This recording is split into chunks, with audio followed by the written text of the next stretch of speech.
네, 지금부터는 장동혁 국민의힘 선대위 상황실장과 함께 자세한 이야기 나눠보겠습니다. 연결해 보겠습니다. 나와 계십니까? 네, 안녕하세요. 장동혁입니다. 네, 안녕하십니까? 공표 금지 기간 직전 여론조사들에서는 이재명 후보가 줄곧 선두를 유지를 해왔는데요. 현재 판세는 어떻게 좀 보고 계실까요? 역전의 기회가 왔다고 생각합니다. 지지층 결집이 이루어졌고 유권자들이 김문수 후보에 대해서 알아가면서 호감도가 높아지고 있습니다. 그에 반해서 이재명 후보 같은 경우는 장남의 리스크 그리고 또 유시민 작가의 발언 등으로 인해서 여러 부정적인 리스크가 발생하고 있습니다. 그래서 지금 현장에 다녀보면 확실히 민심은 김문수 후보 쪽으로 돌아선 것을 느낄 수 있습니다. 네. 그리고 사전 투표율을 보면요. 그 보수 강세 지역인 대구 경북 지역이 최하위권을 기록했어요. 그러니까 지난 대선 때도 본투표 투표율은 높긴 했지만 투표율을 끌어올리기 위해서 어떤 전략들을 고려하고 있을까요? 사전 투표율이 저희 지지층이 많은 지역에서 낮은 것은 지난 대선 때도 비슷했었는데 오히려 사전 투표율이 이번에는 지난 대선보다도 조금 더 낮았기 때문에 본 투표율을 최종 투표율을 지난 대선 때와 비슷하게 높이거나 그보다 좀 더 높게 나온다면 오히려 저희에게 더 승산이 있다고 생각이 됩니다. 그래서 여러 가지 방법으로 투표율을 높이기 위해서 노력할 것인데 지금 민주당 이재명 독재에 대한 위기감이 높기 때문에 유권자들 스스로 6월 3일에는 투표장으로 나올 것이라고 생각합니다.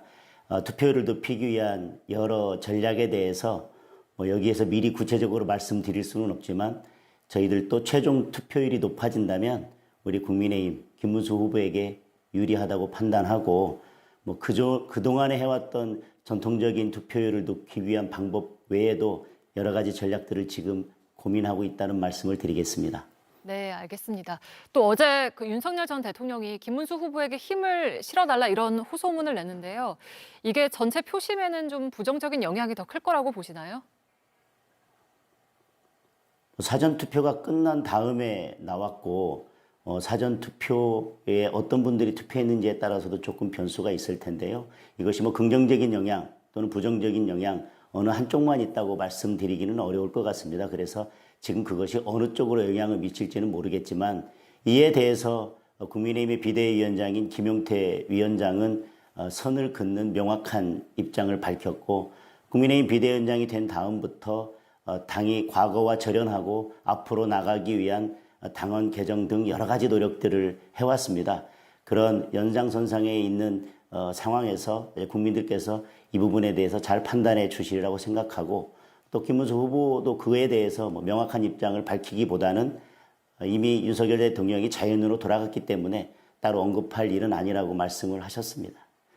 네, 그리고 지금 민주당에서는 한 보수단체가 김문수 후보에게 유리한 방향으로 댓글 여론 조작을 했다 이런 의혹을 제기하면서 관계자들을 고발을 했고 또 국민의힘과의 연계 의혹을 제기를 했는데요.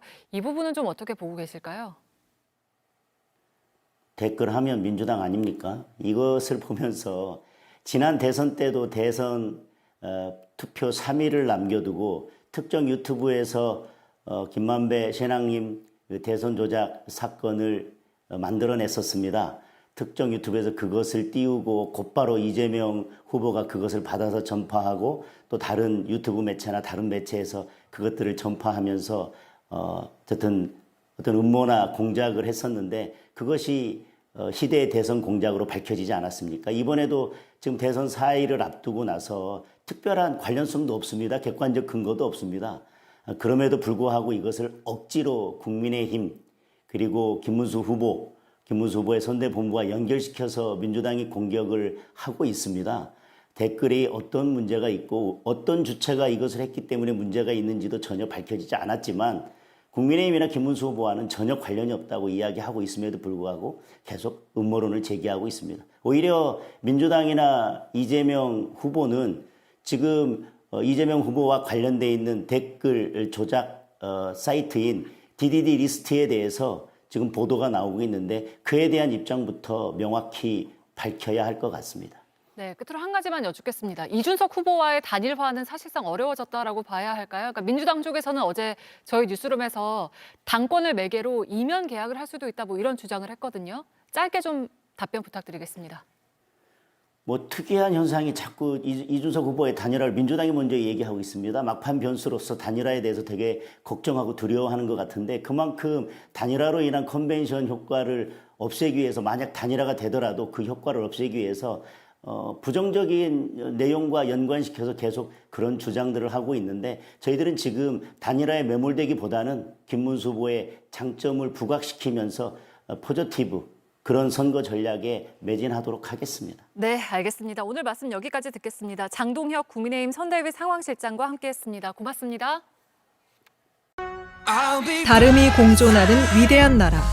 우리는 또다시 답을 찾을 것입니다.